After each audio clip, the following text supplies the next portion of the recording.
El Señor te bendiga. Gloria damos a nuestro Dios que nos ha dado la oportunidad de estar aquí hoy.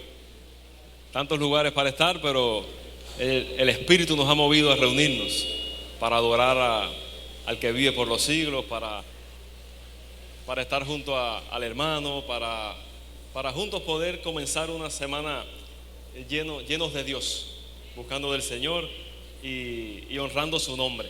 Hay una historia en la Biblia, en el Nuevo Testamento, en el libro de los Hechos, en el capítulo 17. Voy a leer los versículos 10 y 11 para luego detenerme en el 11. Porque a partir de esa historia hay una estrategia. Hay una estrategia que es bueno que reconozcamos y apliquemos en nuestra vida como creyentes frente a las ideas que nos vienen o los argumentos que nos pueden dar. Hechos capítulo 17, versículos del 10 al 11. Voy a leer la palabra y luego orar. Dice la palabra del Señor: inmediatamente los hermanos enviaron de noche a Pablo y a Silas hasta Berea. Y ellos, habiendo llegado, entraron en la sinagoga de los judíos. Y estos, o sea, los judíos de ese lugar, eran más nobles que los de Tesalónica, pues recibieron la palabra con solicitud, escudriñando cada día en las Escrituras para ver si estas cosas eran así. Eso es lo que dice la palabra de Dios en el capítulo 17 del libro de los Hechos, versos 10 y 11. Yo te invito a orar. Padre, te bendecimos en esta mañana. Gracias por la bendición. Realmente es una bendición la oportunidad que tú nos das de poder estar juntos, Señor, como dice tu palabra, buscando la armonía en el Espíritu para recibir de ti. Sea tu presencia, Señor, sentida en medio nuestro. Úsanos con poder y autoridad. Y sea tu iglesia, Señor amado, edificada para honra de tu nombre. Amén y amén. Bien, te decía que esta historia, muchos de ustedes seguro que la han leído ya. El mundo judío del primer siglo estaba siendo sacudido por una nueva corriente que se estaba presentando. Muchos que habían conocido a Jesús estaban yendo a predicar a todos lugares. Y uno de esos era Pablo, y Pablo estaba acompañado también de su equipo. En este caso, Pablo y Silas habían llegado a Tesalónica, habían predicado el evangelio, mucha gente se había convertido, pero también había mucha oposición. De tal manera que tuvieron que salir huyendo, escaparon de la presión de aquel lugar porque corría peligro su vida. Los discípulos la gente que se había convertido en Tesalónica, los envían hacia la ciudad de Berea, una ciudad cercana. Dice la Escritura que cuando esta gente llega a Berea, Pablo y Silas vuelven a hacer lo que estaban acostumbrados, empiezan a comunicar el evangelio de Jesucristo. Pero quiero que te ubiques en esto. A esta gente le decían los que trastornan el mundo. ¿Por qué? Porque estaban presentando algo novedoso. Todo judío tenía ya un sistema de creencia, y llega de buenas a primeras uno que también es judío y que por las Escrituras empieza a demostrar ciertas cosas referente a un personaje, a Jesús, un hombre que había vivido en esa época y que en poco tiempo atrás había sido crucificado. Y ahora ellos estaban diciendo que ese que había sido crucificado había resucitado y era el Cristo que la Escritura menciona. Entonces eso trastornaba a la gente. Eso provocaba que personas aceptaran el evangelio de Cristo, pero también provocaba oposición. ¿Qué pasa? Que esta gente llegaban con una nueva proposición. Y quiero que entendamos esa palabrita, proposición. La proposición es un argumento que alguien te da con pretensiones de que sea aceptado como verídico. Te lo digo de otra manera: viene alguien y te explica alguna cosa y tiene en mente que tú vas a asimilar eso como que es verdad. Eso es una proposición. Bajo ese término, yo lo que estoy haciendo aquí ahora es una proposición. Las predicaciones son proposiciones. Te traigo argumentos que creo yo que son verdad, y estoy presentándote esos argumentos para que tú entonces, ¿qué hagas? ¿Qué cosa? Acepte como verdadero. Ajá. Eso es una proposición. Las predicaciones son proposiciones. En el formato que sea, tú abres cualquier plataforma digital y ves un mensaje, lees un libro, lo que sea. Son proposiciones que te está dando el autor. Te lo está mostrando, te está tratando de convencer de algo. Entonces, en ese sentido, las predicaciones, los estudios, sean presentados en el formato que sea, son proposiciones, o sea, son argumentos que tienen la intención de ser recibidos como verdaderos, incluyendo esto que estoy haciendo en esta mañana. Ahora te voy a explicar lo que la gente de Berea hizo.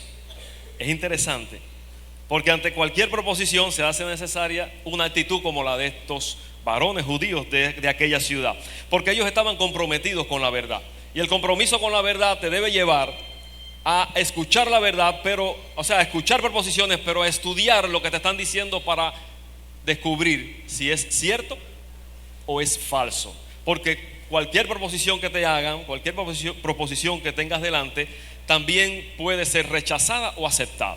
¿Hasta ahí vas conmigo? Entonces, esto que estoy haciendo yo ahora, ¿qué cosa es? Una proposición. ¿Y tú tienes el derecho de qué? ¿De aceptarla o negarla? Pero vamos a ver allá. Vamos a caminar. Ahora, dice en el versículo 11 específicamente, mira cómo dice la palabra.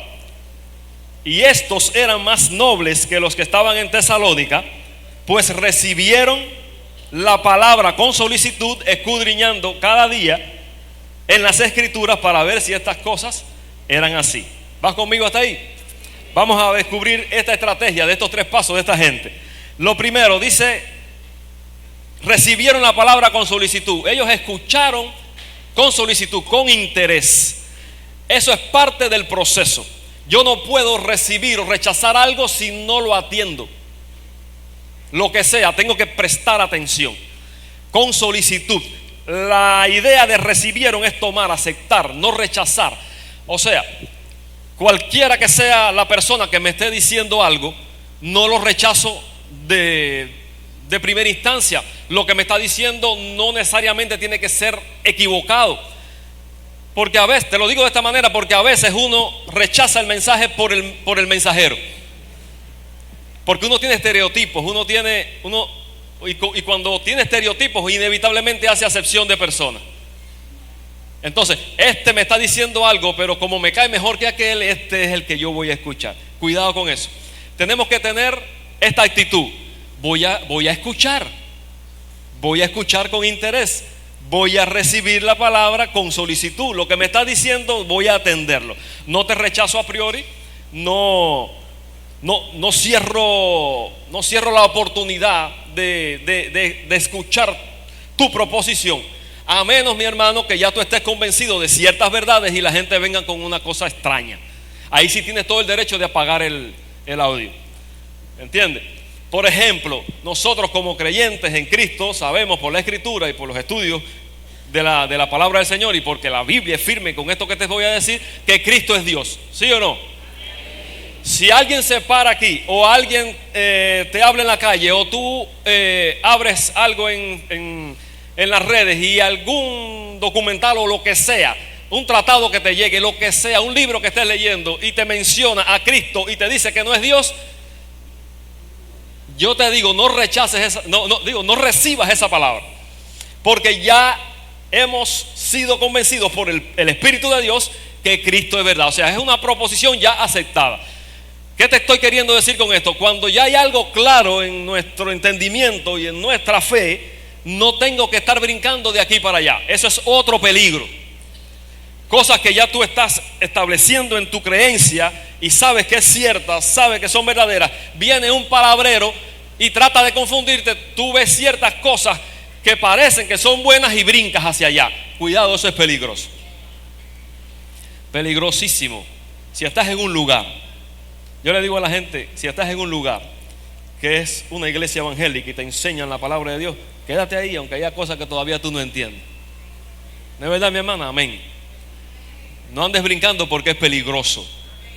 En un brinco de eso caes en un lugar equivocado, en un lugar de engaño. Ahora, Te decía, a menos que sea algo en lo que sí estemos afirmados por la Escritura y descubramos la mentira de lo que me están proponiendo, le doy el beneficio de la duda al que me está comunicando algún argumento, alguna proposición. Y esto requiere humildad también. Requiere humildad porque estoy poniéndome en una posición de que tal vez yo no sepa lo que me están diciendo y necesito aprender. Todo humano necesita aprender, todo cristiano necesita aprender. No importa el tiempo que tú tengas en la iglesia, no importa el tiempo que tú tengas de estudio dentro de las congregaciones, no importa los cursos que haya pasado, no importa el estatus que tengas dentro de la iglesia. Necesitas siempre aprender, necesitas siempre aprender. Eso es una realidad, eso es una realidad básica en nosotros los cristianos. Ahora, esto requiere humildad porque tal vez yo esté equivocado en lo que tú me estás presentando. Si yo no estoy muy convencido de lo que me está diciendo, debo darte el beneficio de la duda. Y si lo que me está diciendo es verdad y yo he estado pensando hasta este momento algo incompleto, porque a lo mejor dentro del tema que se está proponiendo yo no tengo todos los elementos. ¿Me voy explicando? ¿Me entiendes? Entonces, lo que estoy queriendo decirte es que cuando tengas delante una predicación, un estudio, un audio, lo que sea, un libro que estés leyendo, dale el beneficio de la duda al que te está comunicando, a menos que ya descubras que es algo totalmente equivocado. Y eso se sustenta, esa actitud se sustenta en la realidad del respeto hacia la otra persona. Debemos respetar a todo el mundo, quien sea, a quien sea, como esté vestido, el recurso económico que tenga, como huela en ese momento. Tenemos que respetar a esa persona, porque en esa persona está la imagen de Dios, aunque esté dañada. Entonces hay que respetar a la persona. Como mismo queremos que nos respeten, tenemos que respetar a las personas. Y en cuestiones de proposiciones y de argumentos y de criterios, se debe de escuchar lo que el otro está proponiendo. Eso es hasta ahí. Entonces esta gente tenían esta estrategia: escucho con interés, con solicitud, con mucha atención, con disposición, con ansias, con deseo, con buen ánimo, porque esta gente estaban comprometidas, como te decía ahorita, con la verdad. El compromiso con la verdad es aprender de ella, aplicarla para poderla enseñar a otros. Bien, hasta ahí, ¿vas conmigo? Entonces, ¿qué cosas son las proposiciones? Empiezo de nuevo. Argumentos que tienen la idea de ¿qué? De ser aceptada. Te estoy tratando de convencer de algo. Eso es un argumento. Digo, eso es una proposición y te presento argumentos. Esta gente escuchaba con interés. Ok, pero no se quedaba ahí. Dice que esta es la parte. Mira, mi hermano, ¿no sabes por qué fallamos muchas veces en 20 cosas de estas que estoy hablando? Porque sí escuchamos, pero esta segunda parte no la hacemos, y es una de las más importantes. Dice la palabra que esta gente escudriñaron cada día en las Escrituras. O sea, investigaron con rigor. Ya escuché lo que tú me tenías que decir. Ya leí lo que tengo delante en el folleto, en el libro que estoy leyendo. Ya tengo delante los argumentos que tú me estás poniendo. ¿Ok? Necesito ahora investigarlo. Y te digo que yo sé que eso es una de las cosas que más afecta el cristianismo en el mundo entero. Hay desapego de esa actividad, de esa tarea. Como el mundo está tan agitado y no tenemos tiempo para nada, entonces uno hace así. Y yo me he dado cuenta que cuando se va la corriente, la mayoría de nosotros nos quedamos así en la casa y gastamos ¿cuántas horas de apagón? Pensando, si hubiera corriente. Aprovecha y coge y estudia, a menos que sea de noche, pero aprovecha y estudia. Hay oportunidad en medio de esa adversidad. El verbo que aquí se usa, escudriñar, es interesantísimo. Esto trae la idea de examinar, de inquirir, de investigar. Y eso debe llevarte a hacer preguntas, a no quedarte quieto, a averiguar, a cuestionar, a indagar. Esa es la actitud, esa es la acción que debe venir después de escuchar. Tengo que hacerlo. Es actuar para esclarecer para descubrir alguna cosa. Me dijiste algo, yo tengo el deber y tengo el derecho, mi hermano y mi hermana, de investigar lo que me están diciendo. Tengo el derecho y el deber. Ahorita te decía que no importa la persona que me lo diga, debo de escuchar, ¿sí o no? Ahora, sin acepción de personas y sin estereotipos, yo necesito también, sea quien lo diga, revisar lo que me está diciendo. Sea quien lo diga. Te estoy diciendo que esto que te estoy comentando, tienes el deber y el derecho de desmenuzar mi argumento. Tienes que desarmar mi argumento y buscar si es cierto lo que te estoy diciendo. Tienes que buscarlo. Ahora, actuar para esclarecer, para descubrir alguna cosa, haciéndolo con cuidado y con rigor, con intención, es ser una especie de detective, mi hermano.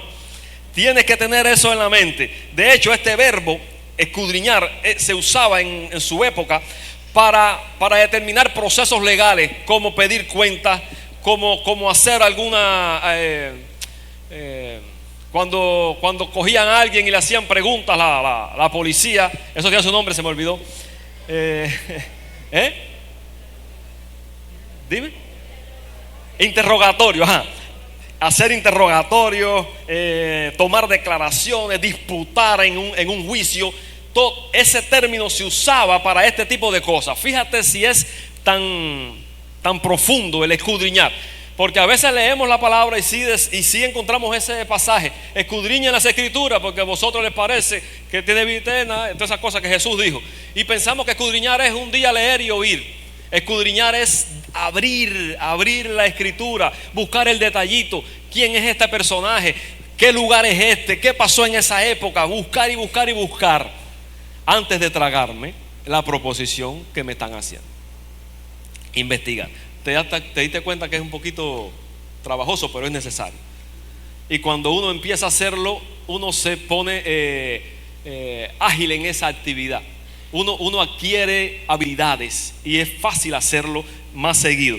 Tienes que incorporar eso a tu vida, es ser una especie de detective.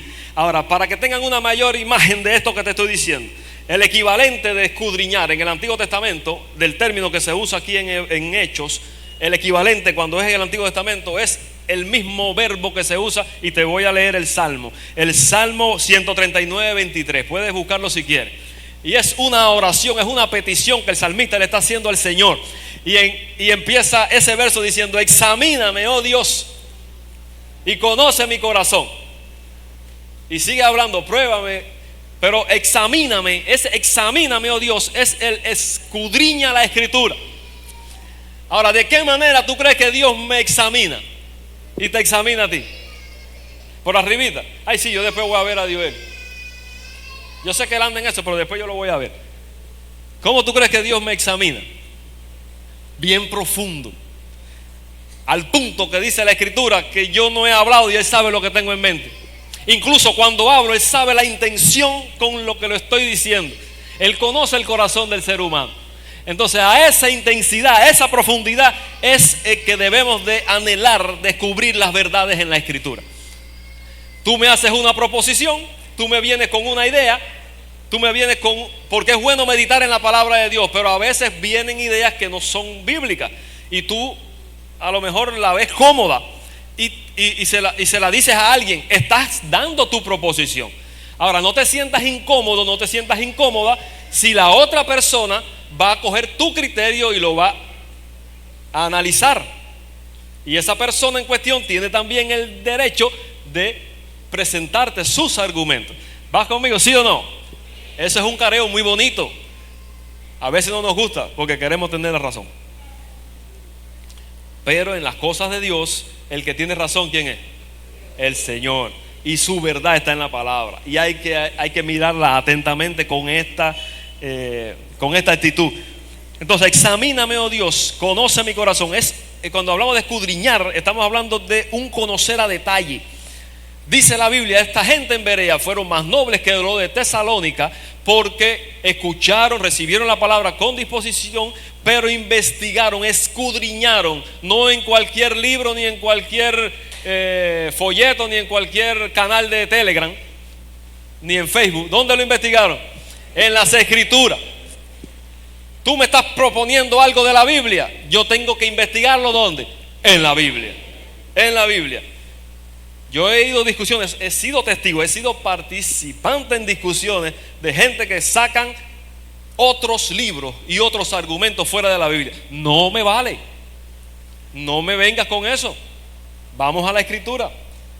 Vamos a ver qué dice la palabra del Señor, no lo que dice fulano y no lo que dice el canal no sé quién ni el youtuber no sé quién, por muy influyente que sea. Como digo yo, aunque tenga la corbata más larga, tienes que ir a la Escritura. Quien te da el parámetro, quien te dice lo que es y lo que no es la Escritura. Ahora, mi hermano, te decía, sin acepción de personas, tenemos el derecho y el deber. Y enfatizo ahí, tú tienes el derecho de esto que te estoy diciendo, ya que estás aquí en la primera parte, de recibirla con atención, escudriñar en tu casa para ver si lo que te estoy diciendo es verdad. Tienes ese derecho y además es un deber. O sea, tienes que hacerlo, porque tienes que comprometerte con la verdad, desmontar argumentos, analizarlos rigurosamente, sin importar quién sea el comunicador. Mira, en la historia bíblica hay un personaje interesante en el Antiguo Testamento, en la época de David. David fue un rey, ¿tú lo sabes? Ajá. Y el rey se rodea de equipos de trabajo. Dentro de sus equipos de trabajo había un hombre que era consejero. Se llamaba Aitofel. Pueden buscarlo en el buscador. Eso está en 2 de Samuel. Creo que para el capítulo 16 o por ahí. La cuestión es que este hombre era un consejero tan efectivo que dice la Escritura da fe de lo que te estoy diciendo, que cuando Aitofel hablaba y daba un consejo, era como si se consultara la palabra de Jehová. Fíjate qué nivel tenía este hombre de aciertos. Cuando él hablaba, le hablaba al rey y a todos los que le pedían consejo, era como si se consultara a Jehová, si se consultara al Señor.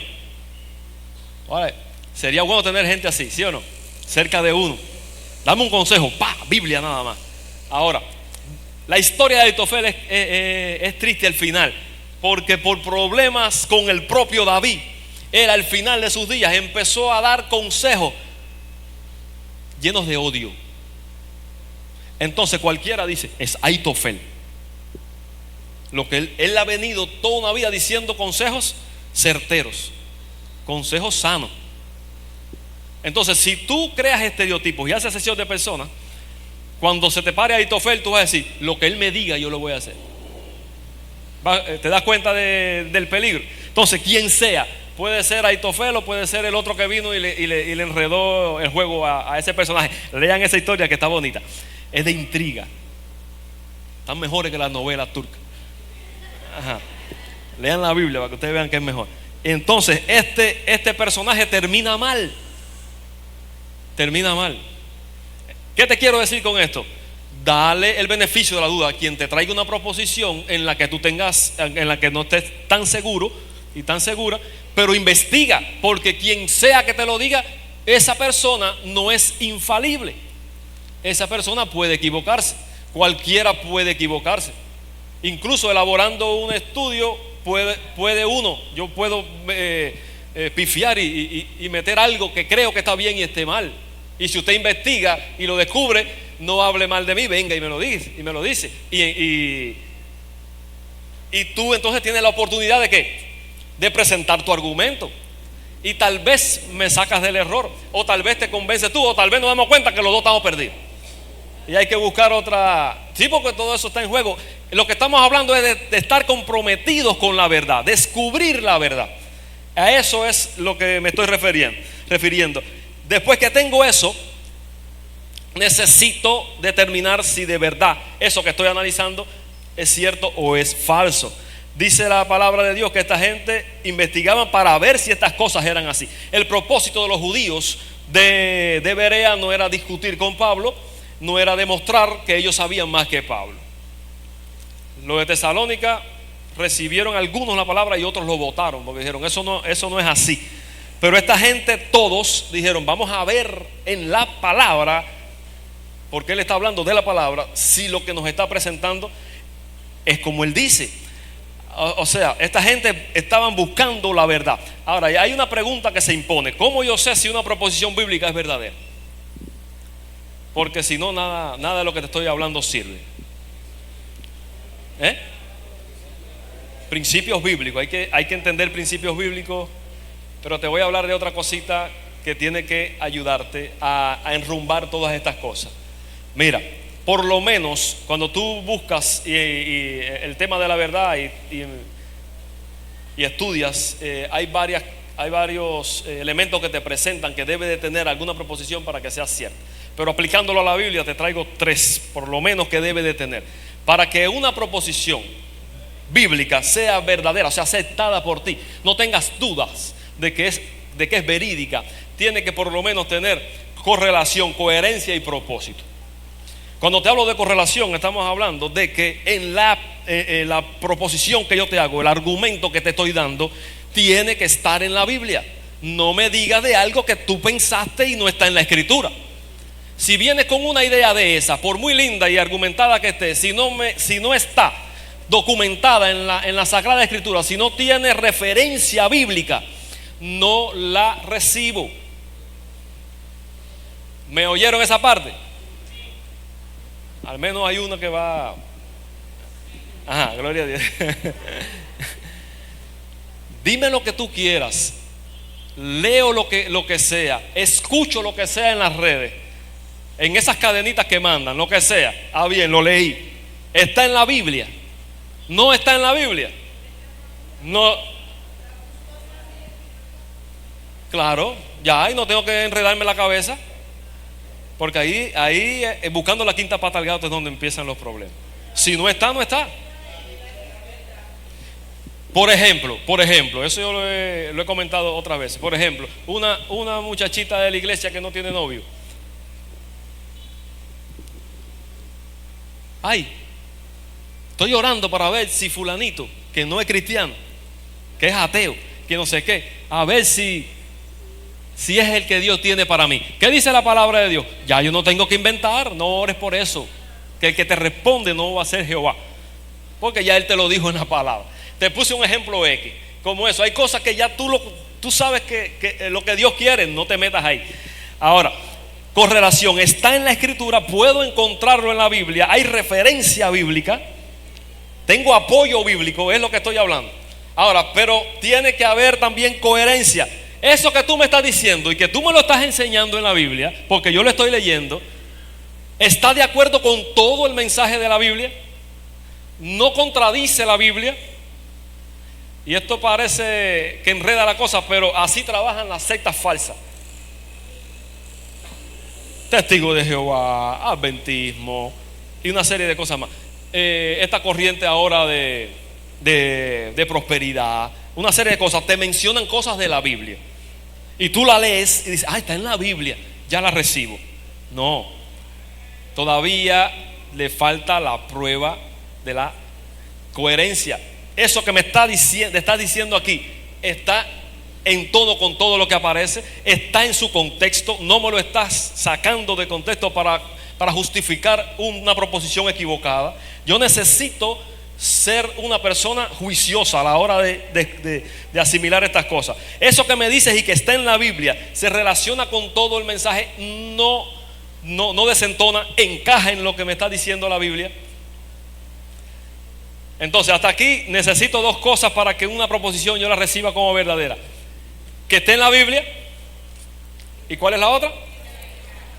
Y que no afecte a la Escritura. Ahora, puede, porque dice la Biblia que tengamos cuidado con aquellos que usan con astucia las artimañas del error, y puede venir un buen comunicador con 3 o 4 cositas de la Biblia y te la armoniza, y tú dices, está en la Biblia, y juega con la Biblia. La recibo, la aplico y es verdad. Cuidado también por ahí. Todavía falta otra cosita. Te estoy poniendo 3 filtros. El propósito de eso. Eso que me está diciendo, ¿glorifica a Cristo? Eso que me estás proponiendo, ¿me edifica en mi fe? Eso que me estás proponiendo, ¿me hace un cristiano más humilde y más temeroso de Dios? Eso que me estás proponiendo, ¿me invita a servir más en la iglesia? Eso que me estás proponiendo, ¿me afirma en mis convicciones? que ya sé que son ciertas. No viene en contra de desmontar principios bíblicos, principios del Señor que ya tengo claro. Si vienes por ahí, por mucho argumento que me des, por mucha evidencia, entre comillas, que me estés mostrando en la Escritura, no la acepto como verdadera.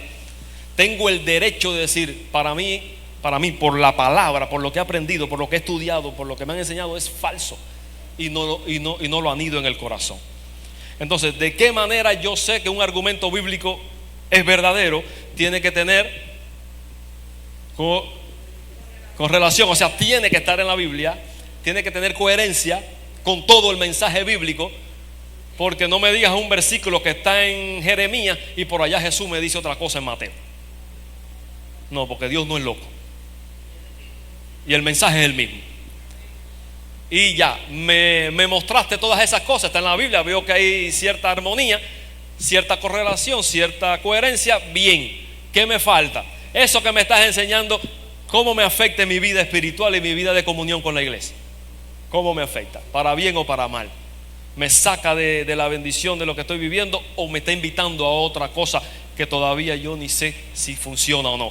Ojo con eso, cuidado con esas cosas. Entonces, necesitamos que tenga propósito lo que se me está proponiendo. Ahora, el apóstol Pablo, a quien le desmontaron sus argumentos en Berea, porque Pablo fue el que llegó predicando con Silas, y esta gente le dijeron, ok, vamos a revisar todo, y al final dijeron, es verdad lo que tú dices. Y muchos recibieron al Señor según la palabra nos cuenta en Hechos. Ahora, pero he aquí un gran detalle. Ese Pablo, cuando le escribe a la gente de Tesalónica, es interesante también porque de Tesalónica él salió corriendo cuando esta gente no recibieron la palabra con solicitud, y los de Berea eran más nobles que ¿quién? Que los de Tesalónica. Y él en una de las cartas, la primera carta que le escribe a Tesalónica, a los tesalonicenses le dice en el capítulo 5 versículos 20 y 21, y quiero que vean cómo Pablo valida esta estrategia de la gente de Berea. Dice, no menosprecien las profecías. O sea, cuando alguien venga con alguna profecía o con algún mensaje, no lo menosprecie. Examínenlo todo y retengan lo bueno. ¿Ven la estrategia? Reciban, no menosprecien, examinen, escudriñen, retengan lo bueno, vean si estas cosas son ciertas. Pablo mismo valida estas cosas. El proceso por el cual él fue analizado en sus argumentos. Pero te decía que hay un detalle. ¿Cómo yo podré discernir sobre la Biblia, mi hermano y mi hermana, si no conozco la Biblia? ¿Cómo yo puedo discernir, cómo yo puedo tener claro de que lo que tú me estás diciendo realmente funciona, realmente es verdad, aunque ya yo me sepa los 3 pasos, etcétera? Si no me vuelco al estudio de la Biblia, a la lectura, por lo menos la lectura de la Biblia. Lean la Biblia, estudien la Biblia, enamórense de la Biblia. Sea la Biblia la compañera de todos los días. No se te puede pasar un día sin estudiar la Biblia. Y no estoy hablando del versículo que te sale, no estoy hablando de la aplicación que tú pinchas y te sale un versículo diario. Eso no es leer la Biblia. Tú sabes, para mí eso es oler la comida que se está haciendo. Pero no es suficiente con oler. Necesitas ¿qué? Sentarte. Sí, vas a probar, pero con la Biblia necesitas alimentarte, necesitas comerte de ese suculento plato. Entonces, fíjate, te voy a leer lo que dice Pablo a los colosenses. Es parte de una oración que le está haciendo a Dios por los cristianos, y se lo escribe a la gente de Colosa. Te lo voy a leer en una versión que se llama Biblia de las Américas, y es lo que anhelamos también para la cristiandad de hoy.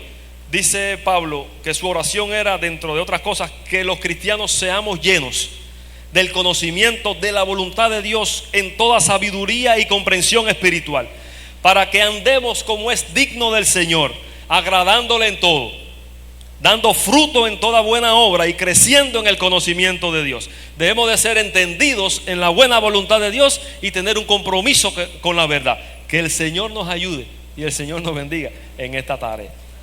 Dios sea con cada uno de nosotros. Quisiera orar para que el Señor, como dice su palabra, esté con nosotros en esto. Mire, mi hermano, si sales de aquí con el deseo de leer la Biblia un poquito más de lo que estás haciendo ahora, valió la pena que vinieras hoy. Y espero que lo que te estoy diciendo yo aquí, tú lo revises. ¿Lo vas a revisar? Y si encuentras algo que tú crees que te metí una pifia, usted va a venir a mí, ¿sí o no? Yo le voy a dar el derecho de decirme, pero después te tiene que darme el derecho de explicarte por qué. Y ahí aprendemos juntos. Ahí aprendemos juntos. Esa es la dinámica de la iglesia cuando todos nos edificamos. Entonces, reciban la palabra con solicitud, escudriñen con rigor y determinen si lo que te están proponiendo es verdad o es mentira, de acuerdo a la palabra del Señor. Entonces yo te invito a orar. Padre y Dios del cielo, te bendecimos en esta mañana. Gracias por mis hermanos. Atentamente han escuchado. Yo te ruego que tengan en el corazón la pasión por tu palabra de tal manera, Señor, que todo lo que ellos, Señor, reciban, todo lo que ellos vean, todo lo que ellos escuchen, de acuerdo, que tenga que ver con la Biblia, que mencionen algún pasaje bíblico, ellos tengan el impulso y la determinación de investigar. Tal vez muchos no tienen muchas herramientas ni muchos recursos, mucha experiencia dentro de la Biblia, pero en la medida en que en oración y estudio nos metemos en escudriñar tu palabra, tu Espíritu nos ayuda a entender verdades y nos hace aptos para descubrir a los que se dicen apóstoles y son falsos. Yo te ruego en el nombre de Jesús que tu iglesia tenga apego por la Biblia, tenga un apego tan grande que no haya un día, Señor, en que no tengamos la necesidad grande de alimentarnos de ella.